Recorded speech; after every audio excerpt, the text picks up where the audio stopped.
마태복음 21장 1절에서부터 11절입니다. 제가 봉독합니다. 그들이 예루살렘에 가까이 가서 감난산 벳바게에 이르렀을 때에 예수께서 두 제자를 보내시며 이르시되 너희는 맞은편 마을로 가라. 그리하면 곧 매인 나귀와 나귀 새끼가 함께 있는 것을 보리니 풀어 내게로 끌고 오라. 만일 누가 무슨 말을 하거든 주가 쓰시겠다 하라. 그리하면 즉시 보내리라 하시니 이는 선지자를 통하여 하신 말씀을 이루려 하심이라. 일렀으되 시온의 딸에게 이르기를 내 왕이 내게 임하나니 그는 겸손하여 나귀 곧 멍에 매는 짐승의 새끼를 탔도다 하라 하였느니라.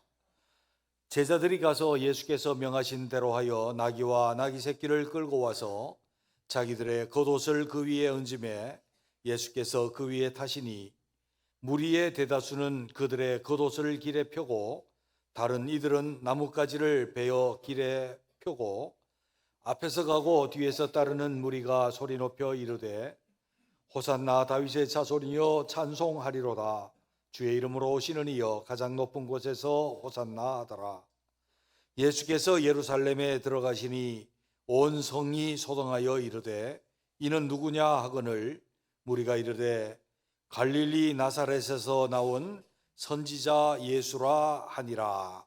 아멘. 옆에 있는 분들과 인사 한번 하시죠. 오늘도 주님이 은혜 주실 것입니다. 사모하는 심령 가운데 젖과 포도주를 주시는 주님이신 줄로 믿습니다. 오늘은 고난주간을 하루 남겨둔 종료주일입니다. 이 종료주일 주님은 예루살렘에 왕으로 입성하셨고 왕으로 입성하신 주님께서 한 주간 동안 고난을 당하십니다.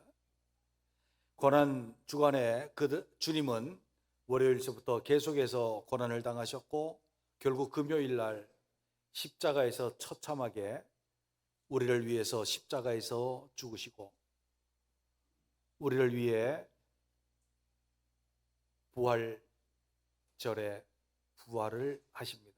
절기적으로 보면 오늘이 종료주일이고 오늘로부터 시작되는 한 주간이 고난주간이고 다음 주일이 부활절이 되어집니다. 그런데 이 종료주일은 특별한 의미를 가지고 있습니다. 우리는 고난과 부활에 복음에 초점이 맞춰져 있지만 이 종료주일은 또 다른 의미에서 굉장히 중요한 의미를 가지고 있으니 그것이 주님이 우리의 왕으로서 등극하셨고 왕이신 주님이 우리를 위해서 고난당하시고 십자가에 죽으심이고 왕이신 주님이 우리를 위해서 살아나셨다라고 하는 것을 말씀해 주고 있기 때문에 종료주일은 우리에게 주님의 왕되심에 특별한 의미를 가지고 있습니다. 5절에 있는 말씀을 보면 시온의 딸에게 이르기를 내 왕이 내게 임하시나니 예수님은 종료주일날 나귀를 타고 예루살렘에 입성하신 것이 우리의 왕으로 오셨다라고 하는 것입니다. 그것은 우리가 그의 백성이라는 것입니다. 그는 우리의 통치자라는 것입니다. 우리의 통치자가 우리를 구원하시기 위해서 예루살렘에 입성하셨고 왕으로 입성하셨고 우리를 구원하시기 위해서 고난당하셨고 우리를 구원하시기 위해 십자가에서 죽으셨고 우리를 구원하시기 위해서 부활하신 왕이심을 우리에게 말씀해 주고 있기 때문에 주님이 왕되심은 대단히 중요합니다. 우리는 이 종료주일을 지나면서 우리가 주님이 왕이심을 고백함이 우리 속에 더 확고해지고 분명해졌으면 좋겠습니다. 오늘 우리 교회에서 주님의 몸된 교회를 실천하면서 주님의 왕직이 올해는 우리 가운데 다시 실천되어지는 해입니다. 그래서 우리는 고백합니다. 주는 그리스도십니다. 살아계신 하나님의 아들입니다. 이 고백 속에서 주님이 나의 왕이십니다. 그리스도의 나라의 왕이시고 나는 그의 백성입니다 라고 하는 그 고백과 분명한 신앙이 살아나야 할진데 이 종료주일 이것이 우리에게 확고해질 수 있는 은혜가 있게 되시기를 바랍니다. 그렇다면 오늘 종료주일 날 주님께서 입성하신 이 오늘 본문을 통해서 우리 자신들은 어떻게 다시 한번 주님이 나의 왕이십니다 라고 하는 이 고백이 흔들리지 아니하고 더 분명하게 서 갈 수 있을까? 그래서 나는 그리스도의 나라 백성으로 합당하게 주님 앞에 주님의 명령을 내 삶의 원리로 삼으며 살아갈 수 있을까? 주님과의 관계적 태도가 훨씬 더 중요한 것이죠.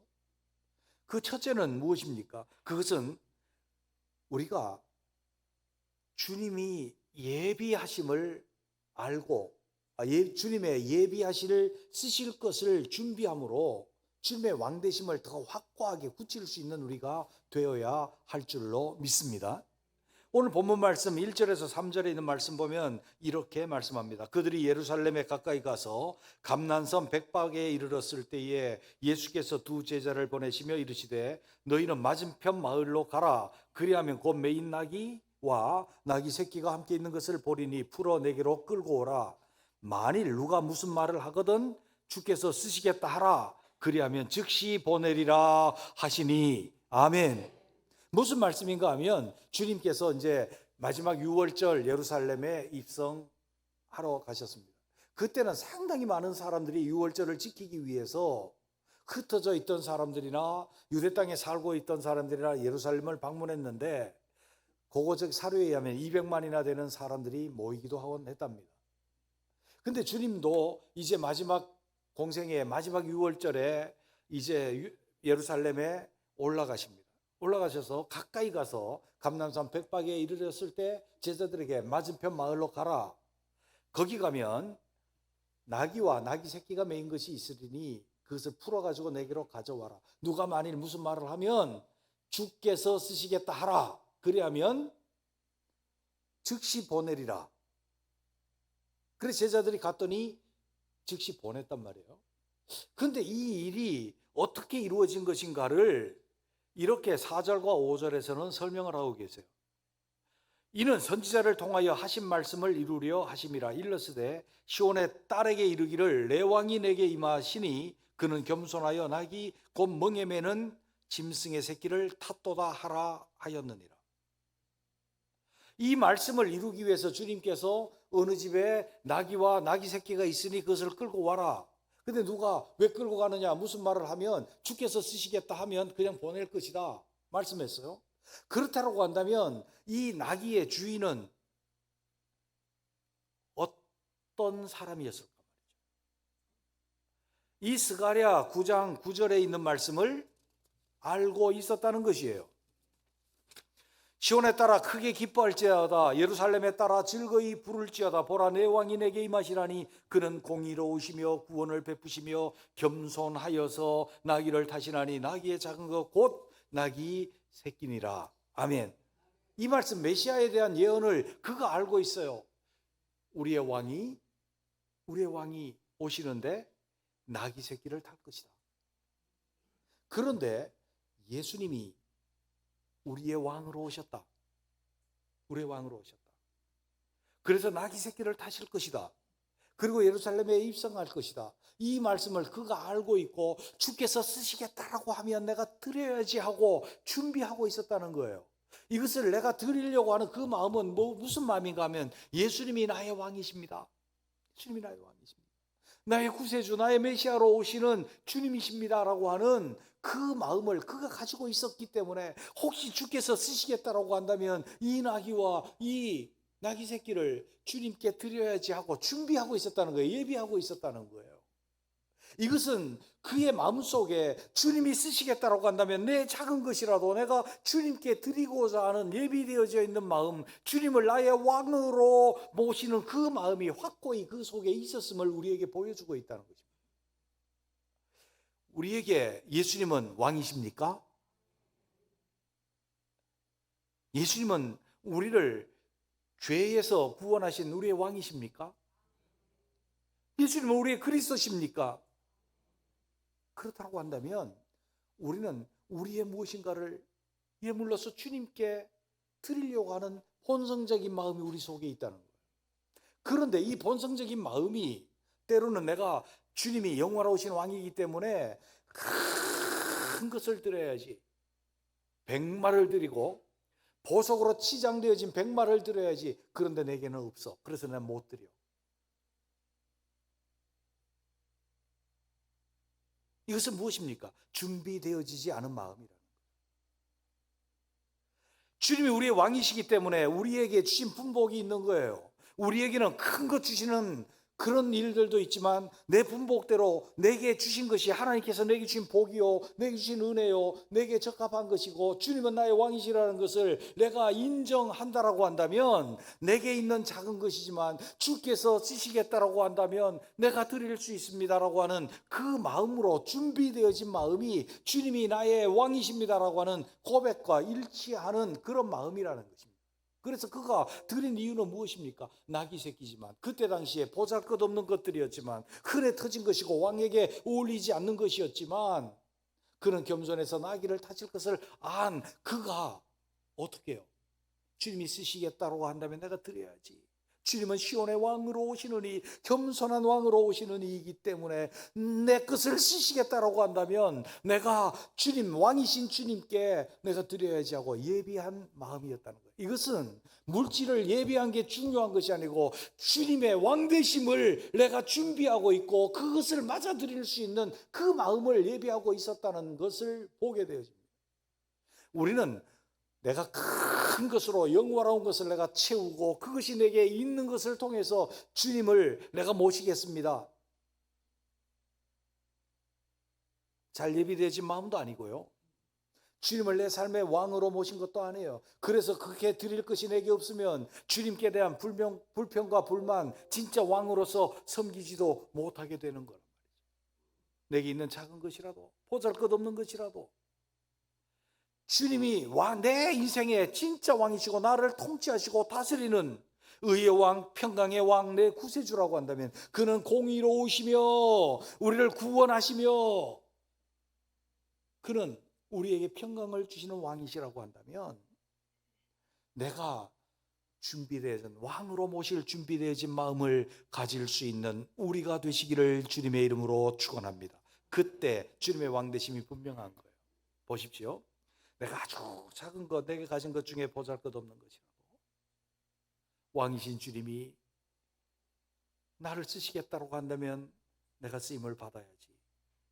이 마음은 주님이 왕되심을 확고히 하는 마음이라면 내가 큰 것 주어 주시옵소서 이것으로 영광 돌리겠습니다 아니면 못하겠습니다 라고 하는 것은 자기 중심적인 주님을 진정한 왕으로 확고하게 생각하는 마음이 아니라고 한다면 우리도 무명의 이름도 없이 빛도 없이 큰 것도 아닌 나귀와 나귀 새끼로 주님의 쓰심에 합당했던 이 사람처럼 주님의 왕되심을 더더욱 분명히 할 수 있는 우리 모두가 되시기를 주님의 이름으로 축원합니다.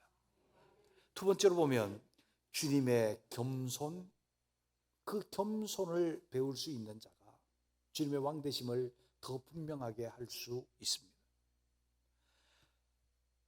다시 5절에 있는 말씀을 봅니다. 시온의 딸에게 이르기를 내 왕이 내게 임하나니 그는 겸손하여 낙이 곧 멍에 매는 짐승의 새끼를 탔도다 하였느니라. 이것 스가랴 9장 9절 이사야에 있는 그런 또 말씀이죠.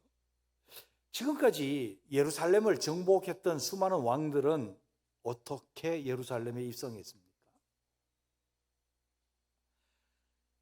수많은 정복자들은 화려한 전승의 나팔을 불면서 정군이 그 앞에 들어갑니다.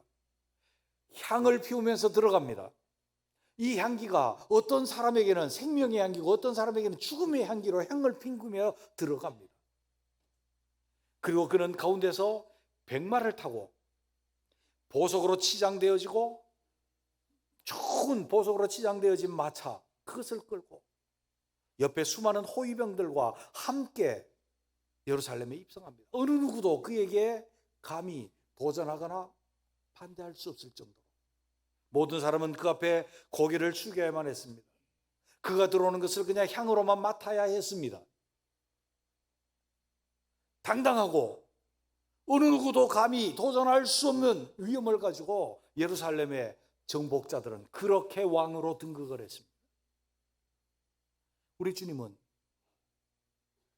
왕에게는 도저히 어울리지 않은 나귀 새끼를 타고 예루살렘에 입성했습니다.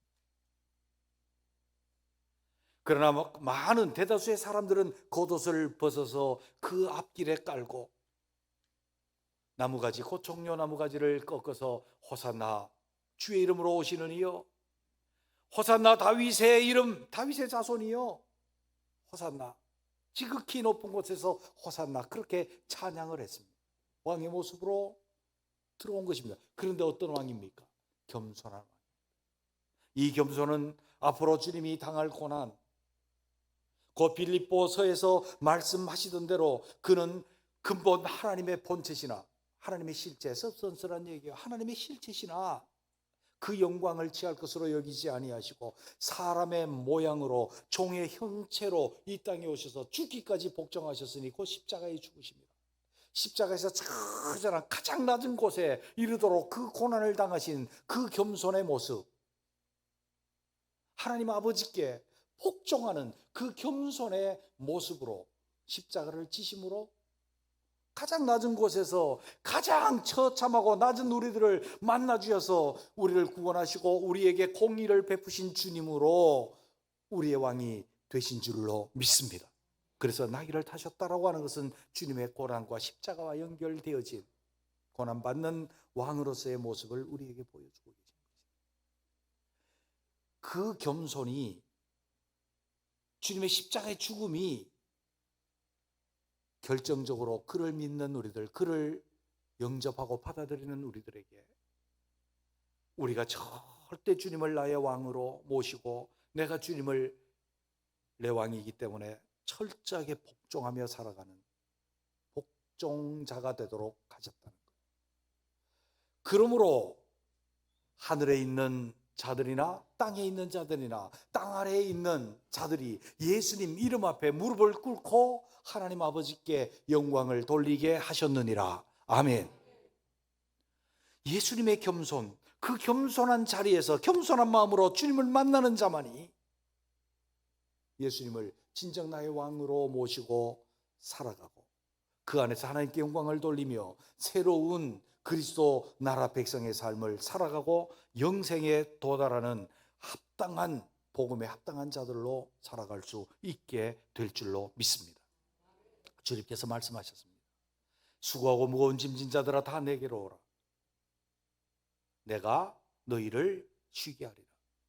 나는 마음이 온유하고 겸손하니 나의 멍에를 메고 내게 배우라. 내 짐은 쉽고 내 멍에는, 내 짐은 가볍고 내 멍에는 쉽다. 주님 그렇게 말씀하셨습니다. 주님의 겸손함 속에 들어가면 주님이 나의 왕이 될 것이요, 주님의 권위하에서 우리는 은혜와 안정과 평강을 누리게 될 줄로 믿습니다. 그래서 주님은 우리의 평강의 왕이 되시는 것입니다. 세 번째로 보게 되면 우리는 어떻게 주님의 왕 되심을 우리는 다시 고백하면서 확고하게 그리스도의 백성으로 살아갈 수 있을까요? 호산나, 우리를 구원하신 그 찬양이 변함 없어야 될 줄로 믿습니다. 9절에 있는 말씀 보면 앞에 가고 뒤에서 따르는 무리가 소리 높여 이르되 호산나 다윗의 자손이여 찬송하리로다. 주의 이름으로 오시는 이여 가장 높은 곳에서 호산나 하더라. 그들이 앞에 가고 다른 그 정복자들이 온 것처럼 앞에 호산나 하는 무리가 갔고 뒤에도 따라가면서 호산나 하는 무리가 갔어요. 호산나, 여호와의 구원이 우리에게 임하였다라고 주님을 찬양하고 있는 거예요. 그러면서 그들이 말하고 있는 거예요. 다윗의 자손이요. 다윗의 자손은 누굽니까? 그들이 바라고 있던 다시 메시아의 왕국이 이루어지고 하나님의 나라가 이루어질 것을 그들은 확실히 기다리고 소망하고 대망했던 그 나라, 주님이 왕으로 등극한다는 것을 알았기 때문에, 그렇게 깨달았기 때문에 그들은 호산나 다윗의 자손이요 그렇게 찬송을 했단 말이에요. 정말 대단한 사람들입니다. 어떻게 그렇게 주님을 기다렸고 주님이 왕 되심으로 호산나 다윗의 자손이여 찬송을 했을까요? 이 영광스러운 찬송 중에 주님은 입성을 합니다. 그런데 말입니다, 이 무리들이라고 불리는 이 사람들, 라오스 헬라어 라오스인데 이 사람들은요 어떻게 되냐면 며칠 만에 돌변해버립니다. 바라바를 놔주세요. 예수를 십자가에 못 박으세요. 예수를 십자가에 못 박으라. 데모를 했던 사람들입니다. 빌라도는 유대인의 풍습 속에 아사셀 염소로 하나를 놔주는 관습이 있었던 것을 압니다. 그래서 죄인 두 사람 중에 한 사람은 내보내서 방면하고 한 사람은 십자가에 처형하는 제도가 있었는데, 빌라도는 예수님을 놔주고 싶어서 가장 흉악한 범죄한 바라바라고 하는 사람과 예수님을 놔두고 누구를 방면할까 물었더니 이 무리들이 뭐라고 이야기하는가 하면 바라바를 놔주고 예수님을 십자가에 못 박아버리라고 그들은 그렇게 빌라도를 압박을 했습니다. 왜 그랬을까요? 왜 그랬을까요? 왜 며칠 만에 이들이 이렇게 돌변했을까요? 예수님이 십자가에 못 박혔을 때 그들은 조롱하고 모욕하고 손가락질했습니다. 왜 그렇게 변했을까요? 그들은 종료주일날 주님이 왕으로 들어오실 때에 들어오셔서 그 이튿날 아니면 그 3일날 주님께서 그 능력으로 병자들을 고쳤고 기적과 모든 능력을 행하셨던 그 주님께서 그 나라를 뒤엎고 그들이 원하던 왕자에 오르셔서 그들을 평안 가운데 능력과 기적으로 하나님의 능력으로 평안하게 다시 나라를 회복하고 그들을 먹여 살리고 그들이 바라던 그 나라를 이룰 것을 기대했는데 며칠 지나면서 점점 고난은 심해져 가고 나중에 보니까 제장 무리에게 잡히고 빌라도에게 심판을 당하는 그런 모습, 고난받는 자의 모습으로 나타나니 우리가 잘못 알았다. 우리는 속았다. 저를 십자가에 못 박여버리라고 그들은 돌변해버린 것입니다. 십자가에 못 박혔을 때 네가 남은 구원하되 자신은 구원하지 못하느냐고 내려와서 자기를 구원해보라고, 그리고 우리로 믿게 하라고 그렇게 돌변해버린 자들이다 그 말이에요. 그 군중들이. 우리는 다시 한번 생각을 해야 합니다. 그들의 호산나 찬송은 왜 변했을까요? 내 기대대로, 내가 내 자의대로 생각하는 그 기대대로 이루어지지 않았기 때문에 화가 난 것입니다. 그 호산나 찬송이 뒤집혀버린 거예요. 내가 원했던 메시아로 등극해서 내 병이 치료되고, 메시아로 등극해서 내가 평안히 먹고 살 수 있고, 메시아로 등극해서 내게 어려움이 없어지고 내가 모든 속박에서 벗어나고, 그것을 원했는데 그것이 이루어지지 않았기 때문에, 며칠 만에 이루어지지 않았기 때문에 영원한 세계 하나님의 나라를 생각할 줄 모르는 그들은 돌변해버린 거예요. 호산나가 주님을 모욕하는 것으로, 주님을 십자가에 못 박으려는 함성으로 바뀌어버린 것이라고 말해요. 우리는 오늘날 주님이 나의 왕이십니다. 우리는 고백하며 살아갑니다. 나를 나라와 제장으로 삼으신 주님을 찬송합니다. 주님 사랑합니다. 주님 경외합니다. 그렇게 고백하던 그 고백이 어느 날 내게 고난이 찾아와 내 뜻대로 되지 않아, 내 원대로 되지 않아. 내가 기도했는데 주님이 어느 날 갑자기 냉담해지셔서 한마디도 대답하지 않으셔. 그때 주님은 내 주님 아닙니다. 내 왕이 아니십니다. 내 뜻대로 살겠습니다. 주님 뒷전에 물러나 계십시오. 그러지는 않은지. 이 종료주의를 지나면서 우리는 이 호산나 불렀던 군중과 같이 돌변하는 자들이 아니라 변함없이 주님을 사랑하고 변함없이 주님을 주님으로 모실 수 있는 그 마음을 소유한 우리가 되시기를 주님의 이름으로 축원합니다. 에베소 6장 24절에 보면 우리 주 예수 그리스도를 변함없이 사랑하는 모든 자에게 은혜가 있을지어다. 아멘. 다른 것과 다르게 에베소서에는 이렇게 우리 주 예수 그리스도를 변함없이 사랑하는 모든 자에게 은혜가 있을지어다. 변함없는 우리들, 주님을 왕으로 모심이 변함없는 우리 모두가 되시기를 주님의 이름으로 축원합니다. 기도하겠습니다.